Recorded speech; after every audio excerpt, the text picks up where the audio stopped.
Welcome back to All Rings Considered, episode 5 of our Lord of the Rings read-through series. I'm your co-host, Charlie, and with me is... Pip. Hey, Pip, good to see you. And guys, this is actually a super special episode because for the first time in doing this podcast, Pip and I are actually together here in the same room. So I gotta look at your ugly face for like 15 minutes and then we're done, right? Yeah, now that we're actually doing this, I kind of regret it. Yeah, me too. So we're together because we actually have a pivotal, important chapter. Chapter 5, Book 1, It's A a Conspiracy Unmasked. Yeah, no, actually, this is literally the shortest chapter in Book 1. So, but unlike, I think, the last episode where, we said it was a short chapter, probably a short episode, I feel like I have a good bit to say about this. We might hit 15 minutes. No problem. We do have a series of short chapters, and we have decided executively to not combine any chapters. That way, as you're going through the podcast, episode number is also the chapter number. Just elegant that way. Oh crap, I have to do a summary. Are you looking this up? Yes, I'm looking this up on Cliff Notes because they have summaries that are way better than my summaries. Unless you want to just hear me go blah blah blah the whole time. I'm doing that anyway, so... Oh yeah. Alright, here we go. The summary, courtesy of cliffsnotes.com. Safe for the moment in his new house at Crick Hollow, Frodo breaks the news to his close friends Merry and Pippin that he will be leaving the Shire first thing in the morning. They insist on accompanying him, having long suspected his plans. As you can see, pivotal, crucial chapter that required us to be together in person to talk about because this is just, it all turns on this. No, but in all seriousness, I know it's a small chapter, but Pip, what are your overall thoughts on the chapter? Any big takeaways you got? So I think this is the chapter where I think to myself, I really should get out a map. And actually, there's a really good resource for that. We have the Atlas of Middle-earth by Karen Wynne Fonstad, who is a cartographer who taught at the University of Wisconsin. But it's a really nice compendium of the territories of Middle-earth and does a good job of laying out sort of piece by piece of the journey of different stories and sort of the movements of different groups across the story. So that's really useful to get out now, I feel like, because I feel like, this is a place where I really want to start to get a description of where Buckland is, and I start to kind of scratch my head a little bit and saying, I'm not just in this kind of vague Shire area. Yeah, it starts to matter. The actual geography really starts to matter at this point. Right. Yeah.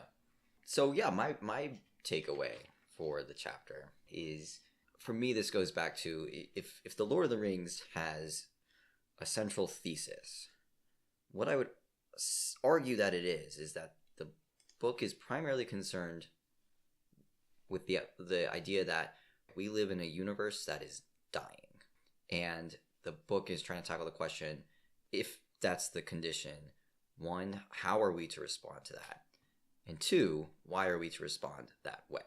And I think this is usually best summed up actually with that quote in chapter 2 that I talked about in that episode, where Frodo says, I wish this need not have happened in my time, and Gandalf says, so do all who live to see such times, but that's not for them to decide. All we have to decide is what to do with the time that is given to us. And I think what you see in this chapter is one of the book's answers to that question of how are we to respond to these times. And essentially its response is, essentially one of its answers is, we are to love and to be loved. Because this chapter is essentially just all about Frodo has really good friends who are really loyal to him, and they're going to tag along with him. So that was kind of, to me, the overall tiny argument of the chapter, I guess. So something you mentioned before is the Catholic idea of the long defeat. Do you want to say something about that? No. Okay. I guess I'll go ahead. So the idea is that, Tolkien is Catholic, and this work can be considered a very Catholic work. And one of the ways that it relates to that is through this, where in Catholicism, the world itself is doomed in some way. Everything is, in a state of decay, like you said. And you can see that here as well. Yeah, absolutely. So, yeah, like I said, I think that's my big takeaway from that chapter and its overall message. But I did have a lot of little things marked up here as well. So even though this chapter is actually shorter than the one we just did last week, I actually found more interesting things here to underline beyond even just its central message. One of those things is right off the bat, we're only but 2 pages into the chapter, we get to see your favorite symbol come up in some water. Absolutely. Yeah. Water watch. Water watch. So we're on water watch here, and water does show up. And, you know, you said before that this almost always indicates some kind of change. And you see it really explicitly here, because as they're on the ferry crossing the river to Frodo's new home at Crick Hollow, this is right at the beginning of the chapter, it says that Frodo, quote, had a strange feeling as the slow gurgling stream slipped by. His old life lay behind in the mists. Dark adventure lay in front. So they're literally on the water, and Frodo's literally seeing his life change from one thing to another. So I think it's nice use of that symbol there. Literally exploring into the unknown. Exactly. Other things I noticed, well, while we're on Water Watch, there's a lot of bathing in this chapter. I don't really have anything to say on that. I'm not sure there's a symbol Except there. Sam doesn't get to bathe with. That's a good point. That actually might warrant bringing up, just for a lot of people don't really recognize the sort of difference in class between Frodo, Sam. Yeah, I mean, to us it reads as classist. I mean, I think rightfully so, because Sam is not of their social class, and they kind of treat him not great sometimes. Like in this case, he doesn't seem to get a bathtub. I'm not sure that's fair. Something else kind of funny that I picked up here. I really like the scene here where they all reveal to Frodo that they know that he, in fact, is leaving the Shire and that they're going to go with him. And Frodo says, like, I thought I'd been so careful. And Pippin just tells him that, well, we have constantly heard you muttering, shall I ever look down into that valley again, I wonder? And I really like that image that Frodo's been walking around just saying this thing, like, oh, shall I see this again? And it's like, what'd you say? Oh, nothing. I mean, there's literally an Office episode where this happens, where like the branch is closing and Michael Scott is walking around the office, like saying under his breath to people, like, work while you can, or like, we'll be gone soon anyway. It's like, I get that same image here, and it's really funny. And what I really liked about that is that specific example Pippin uses here. Oh, shall I ever look down into that valley again, I wonder? Frodo did say that under his breath back in chapter 3 when they were hiking cross country. And so, like, if you were a cynical reader, you would read that and think, oh, that's what? He's just standing there saying this under his breath and none of his friends notice. And, you know, you might have to just suspend your disbelief. But no, actually, you were right. They did notice. They were there and heard it. So, yeah, I really appreciated that little detail. It's just funny. There's more humor in this book than I think sometimes gets noticed. I think one thing about that's sort of interesting too is that you can look at how Frodo deals with his despair.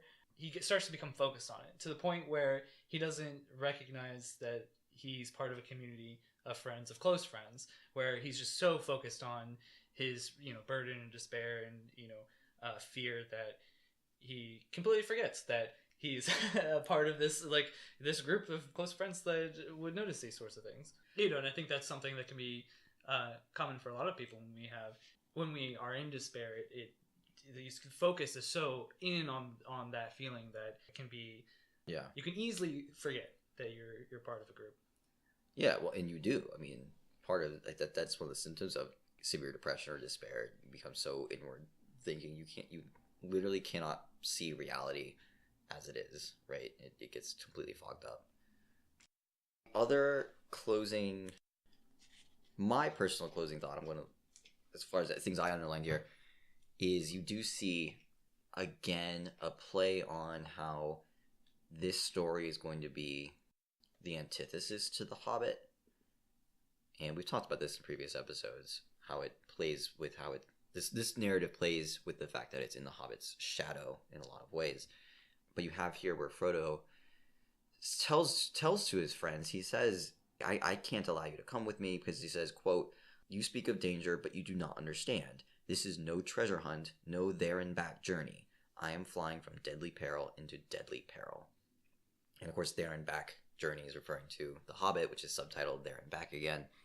So he's explicitly naming, this is not The Hobbit. I mean, Tolkien almost literally wrote here, this is not The Hobbit on the page. So I think that's a really cool and fun theme, and it's something I'm looking for on this read through, like I've said before. So I would also say, conveniently, that's probably my favorite line in this chapter. That's why I chose as my favorite line. So on that note, Pip, favorite line? So my favorite line is from Merry, and when they're having the conversation with Frodo about his plans to go away, and Merry says, "You are miserable because you don't know how to say goodbye.